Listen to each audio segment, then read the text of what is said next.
बेटा शर्माता है कि मैं अब्बा से क्या सलाम करूं, अब्बा शर्माते हैं कि बेटा से क्या सलाम करें, शौहर शर्माता है कि मैं बीवी से क्या सलाम करूं, और बीवी शर्माती है कि मैं शौहर से क्या सलाम करूं। मेरे प्यारे आका के प्यारे दीवानों, जहां शरीयत ने शर्माने का हुक्म दिया है वहां तो बेशर्म हुए बैठे होते हैं, और जहां शर्माने की कोई जरूरत नहीं वहां बड़े शर्म वाले बने बैठे हुए हैं।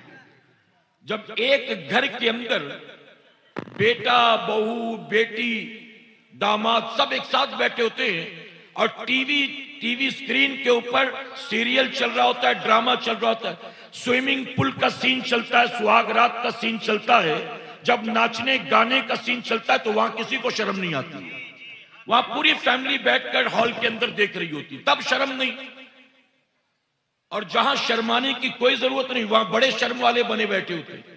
तो यहां शर्म नहीं करना, एक दूसरे से जब मिले एक दूसरे से सलाम किया करें, कह इंशाअल्लाह।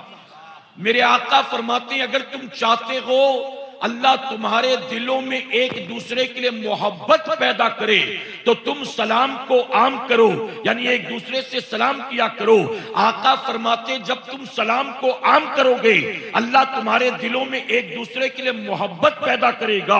सहाबी ने अर्ज किया आका आपस में मोहब्बत पैदा करना हो तो एक दूसरे से सलाम किया जाए, अगर नबी से मोहब्बत पैदा करना हो तो क्या करें? आका फरमाते नबी पर कसरत से दुरूद सलाम भेजा करो। तो नबी पर दुरूद सलाम भेजो तो नबी के लिए दिल में मोहब्बत पैदा हो, और एक दूसरे से सलाम करो तो एक दूसरे के दिल में मोहब्बत पैदा हो।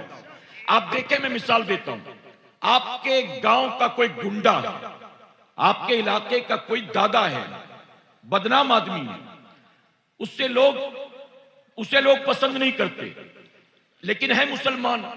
आपने एक दिन आते जाते देखा, उसको तो सलाम कर लिया, दूसरे दिन फिर आपने देखा तो सलाम कर लिया, तीसरे दिन फिर आपने देखा तो सलाम कर लिया। अगरचे वो आदमी अच्छा नहीं है, लेकिन 3 दिन आप मुसलसल सलाम करोगे तो चौथे दिन वो खुद आपसे करेगा कि नहीं करेगा? जी क्यों किया? मेरे नबी फरमाते सलाम को आम करो, अल्लाह दिल में मोहब्बत पैदा फरमाएगा। अगरचे आदमी अच्छा नहीं था, 4 दिन आपने कर लिया तो 5वें दिन वो भी आपसे बढ़कर सलाम करेगा। तो अपनी सोसाइटी में हसद को खत्म करना है, गिबत को खत्म करना है, कीना को खत्म करना है, दुश्मनी को खत्म करना है, जलन को खत्म करना है, बुग़्ज़ को खत्म करना है, अदावत को खत्म करना है। अपने मुआशरे में सलाम को आम करना शुरू कर दो, कि इंशाअल्लाह। मेरे प्यारे आका के प्यारे दीवानों, मोबाइल फोन सबके पास है, फोन आता है, अगर नंबर पहले से सेव्ड है तो नाम लिखा हुआ था स्क्रीन पे कि सलीम भाई का फोन आ रहा है, अब्दुल्ला भाई का फोन आ रहा है, हजरत का फोन आ रहा है, हाफिज साहब का फोन आ रहा है। करेक्ट है कि नहीं है? जब देखो स्क्रीन पर नाम लिखा है मुसलमान का तो हरी वाली बटन दबाने के साथ ही हेलो नहीं बल्कि अस्सलाम वालेकुम कहें इंशाअल्लाह। अब जैसे ही आप सलाम करेंगे फौरन 90 नेकियां आपके नामे अमाल में लिख दी जाएंगी, और सामने वाला जवाब देगा, आपकी वजह से 10 नेकियों का हकदार वो भी हो जाएगा। आदत बनाएंगे इंशाअल्लाह। लोग बीवी का फोन आता है तो भी सलाम नहीं करते, बेटे का फोन आता है तो भी सलाम नहीं करते।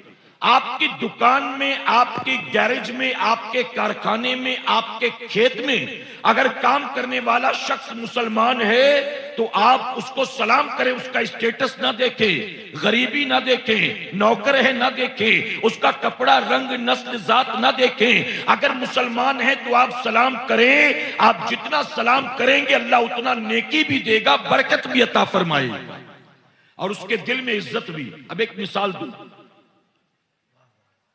मौला कायनात मौला अली करमल्ला वजुल करीम की आदत थी, आप कभी भी सामने वाले को सलाम का मौका नहीं देते थे, हमेशा खुद ही बढ़ कर सलाम करते थे।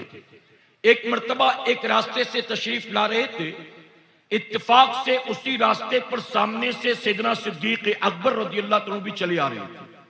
अब सिद्दीक अकबर ने मौला कायनात को देखा तो दिल ही दिल में सोचा कि अगर मैं कोशिश भी करूं सलाम करने की तो मेरी कोशिश करना बेकार, क्योंकि हमेशा तो सलाम में पहल अली ही करते हैं।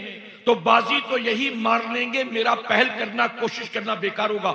यह सोचकर सिद्दीक अकबर खामोश रहे, लेकिन इत्तेफाक से आज मौलाए कायनात भी सिद्दीक अकबर के करीब से गुजर गए, आपने भी सलाम नहीं किया। अब सिद्दीक अकबर को बड़ा बुरा लगा कि अली मेरे करीब से गुजरे और सलाम नहीं किया। आप फौरन हुजूर सल्लल्लाहु अलैहि वसल्लम की बारगाह में हाजिर हुए और अर्ज करते हैं, या रसूलल्लाह सल्लल्लाहु अलैहि वसल्लम, मेरे भाई अली की आदत है कि वो कभी किसी को सलाम का मौका नहीं देते, हमेशा खुद ही बढ़ कर सलाम करते हैं, और यही सोचकर मैं आज खामोश रहा, लेकिन वो बिना सलाम किए मेरे करीब से गुजर गए। मैं जानना चाहता हूं कि उन्होंने मुझसे सलाम क्यों नहीं किया? क्या मेरी किसी बात ने उनका दिल दुखाया है?